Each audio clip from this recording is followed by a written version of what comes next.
It's 9 p.m. on a Tuesday night and you've had a long, stressful day at work. You walk into your kitchen, and before you even realize what's happening, you're standing there with an empty bag of chips in your hand, wondering how you just ate the entire thing without even tasting it. Sound familiar? If you've ever found yourself eating when you're stressed, sad, angry, or even bored, you're not alone. Studies show that over 75% of people struggle with emotional eating at some point in their lives. But here's what most people don't understand. Emotional eating isn't a lack of willpower. It's actually a completely normal response that your brain has learned to cope with difficult emotions. I'm here at KB Blue Tree, where we don't just focus on what to eat, we focus on why you eat, when you eat, and how to create a sustainable, healthy relationship with food that lasts a lifetime.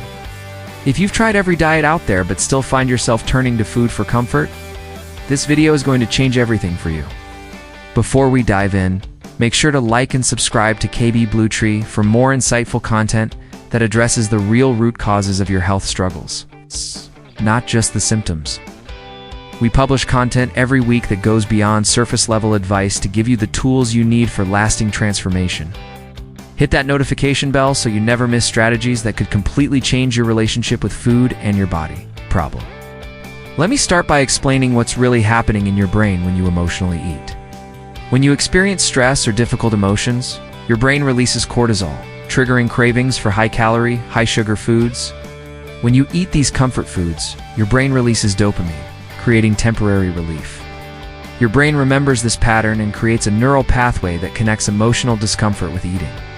The first major trigger is stress eating. When you're under chronic stress, your cortisol levels remain elevated, making you crave comfort foods. But stress eating creates a vicious cycle. You eat to cope with stress, then feel guilty, creating more stress, which triggers more eating. Food becomes a way to fill that emptiness temporarily, often happening in the evening when you're left alone with your thoughts. The third trigger is reward eating. After a difficult day, your brain justifies eating by telling you that you've earned it. This teaches your brain that food is the primary way to reward yourself instead of finding other celebration methods. The fourth trigger is habit-based emotional eating. Paired eating with certain activities for so long that it's become automatic.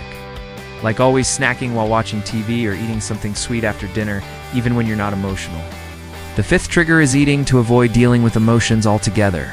Instead of feeling sad, angry, or anxious, you eat to numb those feelings. This prevents you from developing healthy coping skills for difficult emotions. Solutions now. Let me give you the solution that actually works. A systematic approach to breaking the emotional eating cycle that addresses the root causes, not just the symptoms. This isn't about restricting food or using willpower. It's about understanding your patterns, developing better coping skills, and creating new neural pathways that don't involve food. The first step is developing emotional awareness. Most people who struggle with emotional eating are so used to immediately reaching for food. When they feel something uncomfortable that they never actually identify what they're feeling, they go straight from emotional trigger to eating without any awareness of what happened in between. Start by practicing what I call the pause and check-in technique. The moment you find yourself wanting to eat when you're not physically hungry, pause for just 10 seconds and ask yourself 3 questions. What am I feeling right now? Happened right before I wanted to eat. What do I really need in this moment? This simple practice begins to create space between the emotional trigger and the eating response. You're not trying to stop yourself from eating. You're just trying to understand what's driving the urge to eat. The more you practice this, the better you'll become at recognizing your emotional eating patterns. The second step is learning to sit with difficult emotions without immediately trying to make them go away with food. But it's also the most challenging because our culture teaches us to avoid discomfort at all costs. Even the most intense emotional experience will peak and then naturally begin to decrease if you don't resist it or try to push it away. The problem is that most people are so afraid of feeling their emotions that they never give themselves the chance to learn that emotions are temporary and manageable. Practice what I call emotional surfing. When you feel a difficult emotion, instead of immediately reaching for food, see if you can sit with the feeling for just 2 minutes.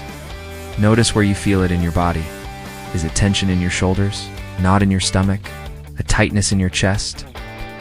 Breathe into that area and just observe the sensation without trying to change it. The third step is developing a toolkit of non-food coping strategies that actually address your emotional needs. The key here is matching the coping strategy to the specific emotion you're experiencing, because different emotions require different approaches. If you're eating because you're stressed, you need coping strategies that actually lower your stress levels. This could be deep breathing exercises, going for a walk, taking a hot bath, calling a friend, or doing some gentle stretching. The goal is to give your nervous system what it actually needs to calm down, rather than just temporarily numbing the stress with food. If you're eating because you're lonely or disconnected, you need coping strategies that help you feel connected. This could be reaching out to a friend, spending time with a pet, journaling, or engaging in a hobby that makes you feel engaged and present. Food can't actually fill the void of loneliness, but connection can. If you're eating because you want to reward yourself, develop non-food rewards that feel just as satisfying. This could be buying yourself something small that you've been wanting, taking a relaxing bath, watching a favorite movie, or engaging in a hobby you enjoy. The goal is to celebrate and acknowledge yourself in ways that don't involve food. The fourth step is addressing the underlying issues that are creating the emotional distress in the first place. If you're constantly stressed about work, no amount of coping strategies will be as effective as actually addressing the work situation. If you're eating because you're lonely, the real solution is to build more connection and community in your life. This doesn't mean you have to solve all of life's problems before you can stop emotional eating, but it does mean being honest about what's really going on in your life and taking steps to address the root causes of your emotional distress when possible. The fifth step is restructuring your environment to support your new habits. Remove trigger foods from your house, or at least make them less accessible. Stock your kitchen with foods that nourish your body and satisfy you physically. Create comfortable spaces in your home where you can practice your new coping strategies. If you always emotionally eat while watching TV, change up your evening routine. Maybe you take a bath instead, or read a book, or call a friend. If you always eat when you get home from work, have a different plan ready for that transition time. Maybe you go for a walk, change into comfortable clothes, or do some deep breathing exercises. The goal is to interrupt the automatic patterns that lead to emotional eating and replace them with new patterns that actually serve your emotional needs. Here's a crucial point that most people miss. You don't have to be perfect at this. Emotional eating isn't something you eliminate completely overnight. It's a skill that you develop over time, and there will be setbacks along the way. The goal isn't perfection, it's progress and self-compassion. Practice self-compassion throughout this process. Talk to yourself the way you would talk to a good friend who was struggling with the same issue. Be patient with yourself as you develop these new skills. Remember that emotional eating served a purpose in your life. It helped you cope with difficult situations when you didn't have better tools available. Thank that part of yourself for trying to help, and then gently redirect toward healthier coping strategies. Success story. Let me tell you about Tom H., who completely transformed his relationship with emotional eating over 6 months using these exact strategies. Tom was a marketing executive who'd gained 40 pounds over 2 years and felt completely out of control with his eating. Tom's high-pressure job had turned food into his primary stress management tool. He'd start each day with good intentions, but by 3 p.m. when stress hit, he'd find himself at the vending machine. Evenings were worse. He'd eat continuously from dinner until bedtime while watching TV. Tom had tried every diet: keto, intermittent fasting, calorie counting. He'd lose weight initially, but as soon as work stress increased, he'd abandon the diet and gain back all the weight plus more. For 2 weeks, Tom just practiced the pause and check-in technique and kept an emotional eating journal. He realized he'd been eating emotionally multiple times daily without recognizing it. His biggest triggers were work stress, feeling overwhelmed, and decision fatigue. In week 3, we worked on sitting with difficult emotions without immediately eating. Tom started with just 2 minutes of sitting with the urge to eat before deciding whether to actually eat. He was surprised how often the urge would decrease in those 2 minutes. By week 4, we built his non-food coping toolkit. Since stress was his biggest trigger, Tom started taking 10-minute walks after lunch and doing 5 minutes of deep breathing. When he got home from work, instead of going straight to the kitchen, he changed his evening routine from eating while watching TV to reading for 30 minutes before bed. The transformation wasn't linear. By month 2, Tom was eating emotionally only twice a week, instead of multiple times daily. More importantly, he felt more in control and less anxious about food. In month 3, we addressed underlying stressors. By month 4, Tom had lost 20. The biggest breakthrough came in month 5 during an incredibly stressful work week. Instead of turning to food, Tom used his coping strategies: walks, breathing exercises, calling friends, and even taking a mental health day. He got through that week without a single episode of emotional eating. By month 6, Tom had lost 35 pounds and completely transformed his relationship with food. He'd developed new neural pathways stronger than his old patterns.